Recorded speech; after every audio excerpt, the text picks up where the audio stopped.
Hey guys, it's Pat from Spineclo, and today I want to talk about a semi-controversial topic in the fashion community, which is the gentrification of thrifting. Now, firstly, you might be asking yourself, what does gentrification even mean? Well, I'm going to tell you.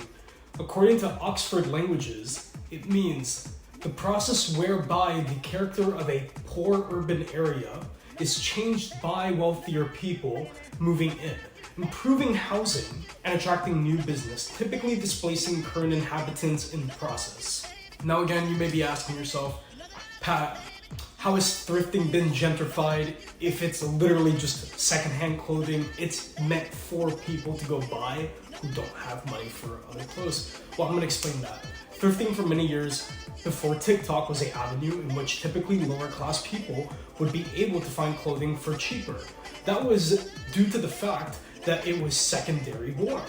Kind of like a store for hand-me-downs, and for years and years it provided lower class people options in clothing that wouldn't set them apart from others. Then TikTok came around in 2020 and the trend of thrifting blew up and proceeded to bring in many people who were of much higher class into thrift stores to buy up all the good clothing just for a trend. This would leave barely any wearable clothes left. On top of this, with how vintage became a buzzword on TikTok for the youth and was associated with thrifting, teens and young adults would flock to stores and buy these vintage pieces for either a couple views on TikTok or the very fact that there were many people online who were willing to pay $80 or more for just a t-shirt that had single stitch.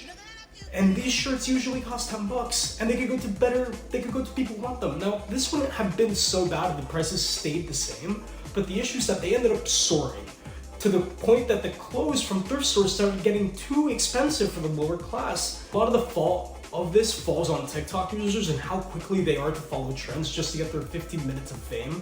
But the main reason why thrifting got gentrified was because of resellers who price gouged apparel just because it had a different tag on it. And that's it. Resellers who exploit these communities are usually ignored in the fashion community. And this stuff really shouldn't be applauded. If you have personal hand-me-downs from your parents or grandparents and you want to resell them just because they are vintage and you want to make a profit off of them, feel free to do so. But don't go into a thrift store where clothes were specifically donated to give to those less fortunate just so that you can make a couple bucks on Depop or Grail.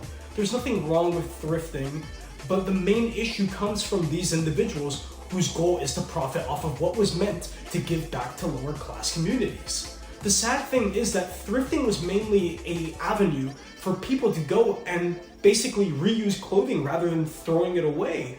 But the issue is that these lower class people not being able to afford this ended up having to go through fast fashion clothes such as Shein, and they ended up having to go on these websites who not only do horrible impacts to the but also treat their employees horribly, which in turn these clothes due to them being so cheap break and then they have to go and restart the cycle. If you go to the thrift store, just please avoid behaviors like reselling as it really hurts lower class communities. Please don't forget to like, comment, and subscribe. I'm Pat from Spineclo and I'll see you later.